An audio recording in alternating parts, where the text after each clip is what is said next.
Welcome back to another episode of Offbeat Adventures. We're standing here once again on the grade of the former Grand Trunk Pacific Railway and later Canadian National Railway's Graham subdivision.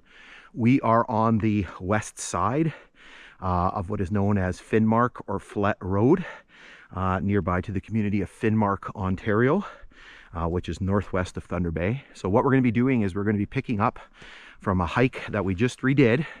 So we literally just redid that hike moments ago, and we're going to be redoing this hike because we did it a couple of weeks ago, but it was kind of misting outside and it didn't turn out particularly awesome. So what we're going to do is we're going to redo it and hopefully get some better footage.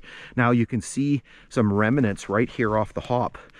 So there's 1, 2, 3, 4, 5 ties that are still in place here. So the grade here, this exploration is going to take us about 6 miles to the west to a bridge crossing. Now, again, we did this a couple of weeks ago. Didn't turn out very well. So yesterday we were doing the next section up by Raith Station. So we redid 4 miles of this one, and today we're going to do the couple miles of this hike. So you'll see the sign up there. So the grade right now, after it was abandoned by CN, was owned by a forest products company for quite a number of years, and in 2018 it was bought by an American company called Wagner Forest Management. And so basically you need a permit to go on the grade here. This is a very, very popular piece of grade here. Basically in about a mile or so we're going to come up on one of the 2 bigger tunnels in this area here, which is known as the Flett Tunnel. All right, so let's start with our history lesson here, because once we get to Flett, there's a lot of things we need to talk about. So this line was constructed by the Grand Trunk Pacific Railway between 1905 and 1908. It was going to be an attempt by the Grand Trunk Company, which is one of the oldest railway companies in Canada, to build a second transcontinental railway across the country.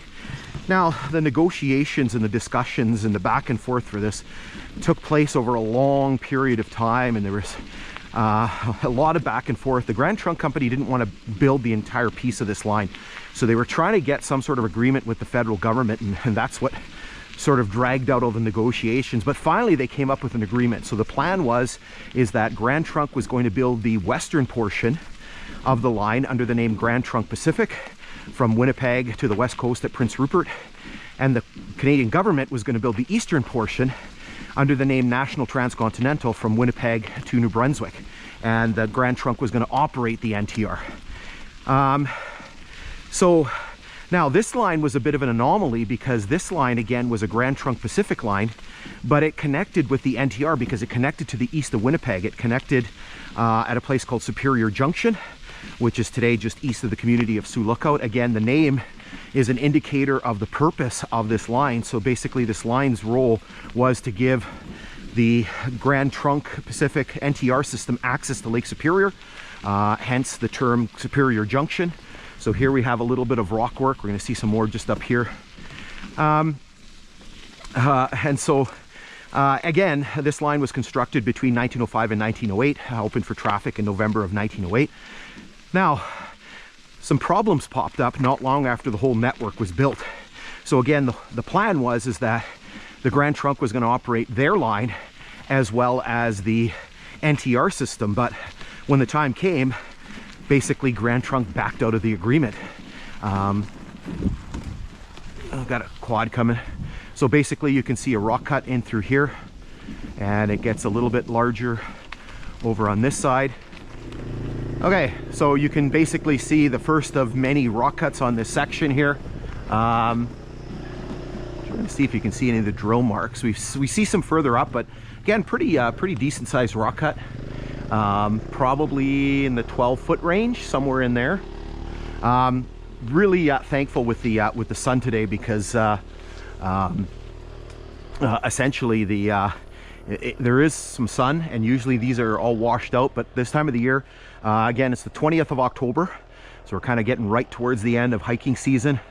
The sun's low on the horizon. It basically covers everything up, so it's a lot easier to to record things. We don't get washed out by the sun. There's a bit of high cloud too, which is helping out.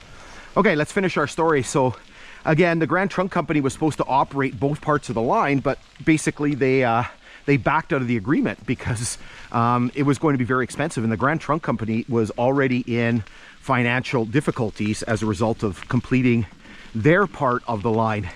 And so now the Canadian government's kind of left in the lurch, because who's going to run the eastern part of this transcontinental railway? And so basically what they did was they formed their own company. You can see some of the rock work continues on here. So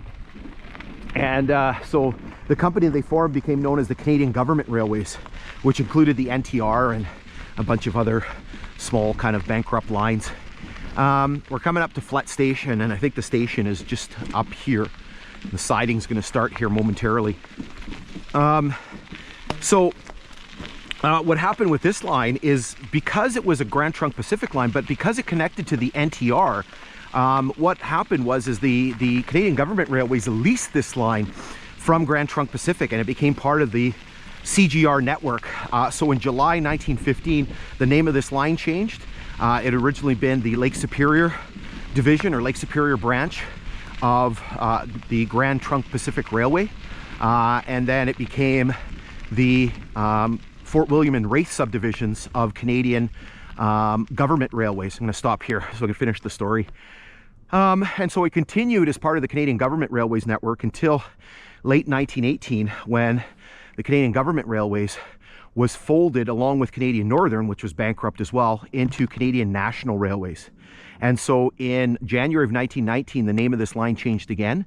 It became the Fort William and Raith subdivisions of Canadian National Railways. But later that year in October, the name changed again. It became the Lake Superior subdivision of Canadian National Railways, and continued as such until 1922, when the name changed again to the Graham subdivision.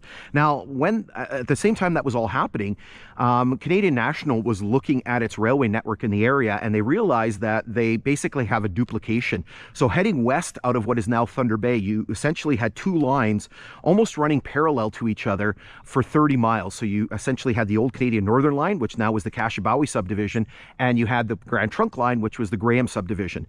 So what they decided to do was they were going to double the Kashibawi subdivision up to a point west of Thunder Bay, about 35 miles, called Conmee Junction. They built a bridge across the Matawan River and linked up with this line. And then what they were going to do is they were going to abandon everything on the old Grand Trunk line east of that point. So in 1924, the name of this line changed again. It became the Crest and Graham subdivisions of Canadian National. And then in 1925, the name changed again.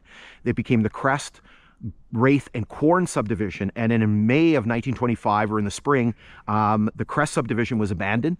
And this line continued as the Raith and Quorn subdivisions until 1931, when the name reverted back to the Graham subdivision. And the line continued to operate until 1994, when it was abandoned by CN and the rails were ripped up not that much long after. So we've reached the siding and the station here at Flett. So what we're going to do is we're going to pause, and then we're going to start talking a little bit about the station here.